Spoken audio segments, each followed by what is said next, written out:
So, ayan, meron tayong actual delivery ng ating Red Horse na products.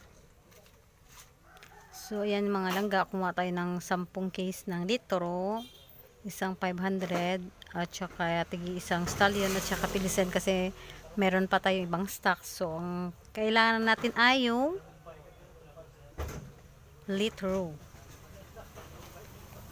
Napaka mabenta dito sa amin ang litro na Red Horse, as in. Ang delivery nila ay twice a week.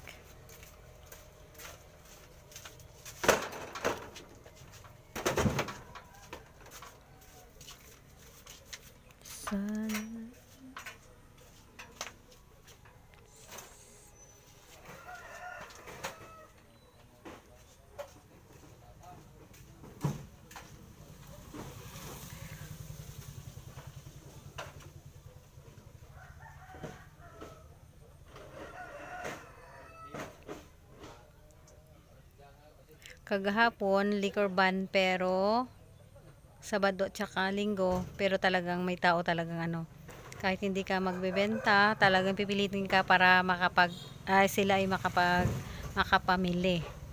So hindi rin natin maiwasan, ang gawin na lang is itatago at sasabihan sa ating customer na mag-ingat lang, and then wag magwala.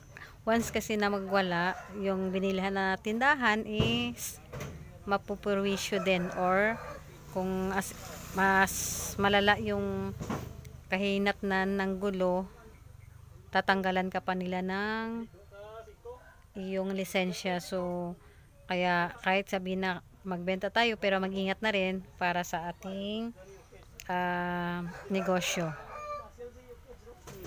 So ayan, malapit na silang matapos.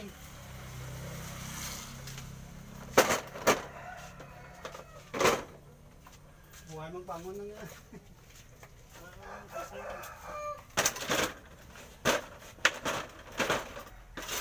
Kali kamera mula.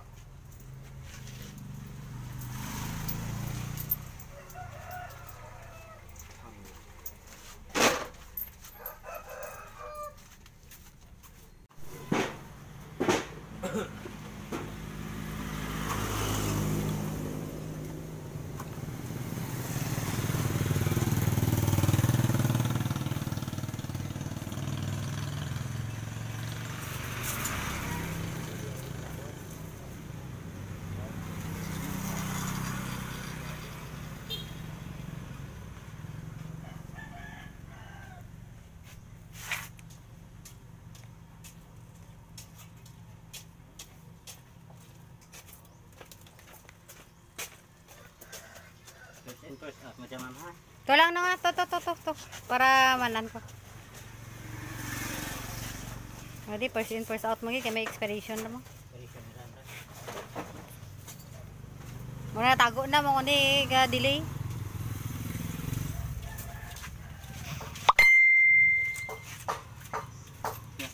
Tungtol lang yung babaw pa.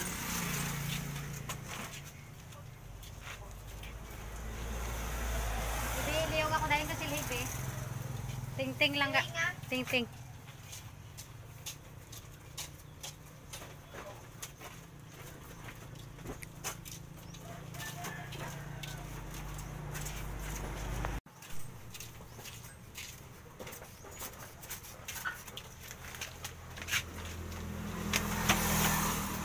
Karan? Apat. No. Bisa sa ngusok po mo.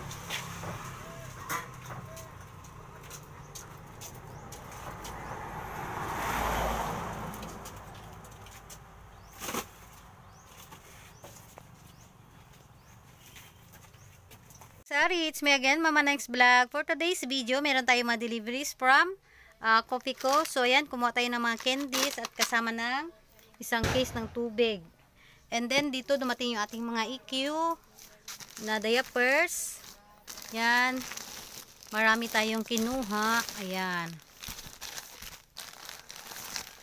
Yan, puro diapers, EQ, small, medium, large, XL. And then, yung mga napkins. So, yan, kumuha din tayo ng mga ganyan, mga panty liners. yung ganito na napkins. Ayan, kumuha tayo ng blue, yellow, at saka red. So, kumuha tayo ng tig 10 neto. Ayan, so puro sa ilalim silang lahat. Ayan. Ayun, marami yan dyan. May mga tissue din tayo na kinuha.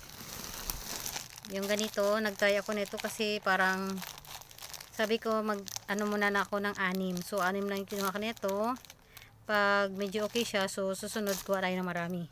And then dito, mga kares. Mga pangmatanda na diapers. And then yung ating Equi-Dry na small. So ayan. And then dito, ayan, dumating yung ating Mountain Dew tsaka Sting. So kumuha tayo ng 3 tsaka 2 Sting. Kasi dito meron pa tayong mga, ayun sa ilalim, meron pa tayong Mountain Dew din. And dumating yung ating mga soft drinks na Coke. So kumuha tayo ng 10 Swakto. Tigda 2 lang ng dati Royal Sprite tsaka lemon. And then dumating din yung ating ayan, Jelly Ace. So kumuha tayo ng 10 pack. Yung ating mga 1.5, ayan, kumuha tayo ng 1.5 na Coke, tapos isang Sprite kasi wala silang Royal. Sa litro naman, kumuha tayo ng isang case na Royal, tsaka 3 puro Coke. So yun, nailagay ko na yung 3 sa chiller natin kasi nauubusan talaga tayo. Hindi, kumuha tayo ng 2 puro Coke na 12 ounce, isang Royal, isang Sprite, nandun sa ilalim. And dito, dumating din yung ating Cobra. Isang case. And then ito yung dati nating natira. And ayan, Sprite na litro, ayan lang yung natira natin. And then dito, mayroon pa tayong Sting na 2 case. Dun sa kabila, sa unang tinuro ko, isang Mountain Dew. So, ayan, nagdagdag lang tayo ng 3 tsaka 2. And then yung aking mga saging mga langga, so ayan, 2 sako ito. Ayan, mahigit kumulang 700 kilos na. Ayan, ganito na saging na saba. So ayan na lang. And then meron tayong ganito. Ilan na lang yung natitira natin kasi everyday marami ang nabibili. So ayan, kukunti na lang yung aking mga gulay. So ayan, kumuha tayo ng maraming mga soft drinks kasi na out of stock sila, kaya kailangan natin mag stock just in case na walang delivery next Friday, ay next Friday ngayon, sa next week na Tuesday, meron pa tayong pang buffer. So ayan, meron pa akong natitira ditong mga 1.5 na, ayan, dilim. Meron tayong Sprite, ayan na lang natitira natin na mga, at saka 1.5 din na Mountain Dew. Ayan, sige, isang Coke Royal na lang. And yung Sprite medyo marami pa. Yung aking mga, ayan, ito na yung ating mga Super Crunch, konti na lang din. So need na natin mag stocks.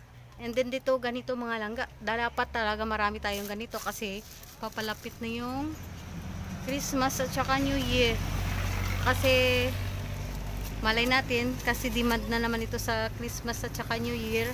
So baka magtaas, so kaya ano na tayo, na mag-iimbak na tayo ng ganito.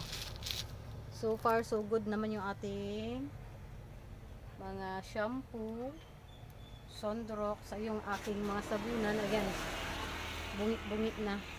Sunod na natin mag-order ng ibang sabon. So ayan, kadi-deliver lang ng nakaraan.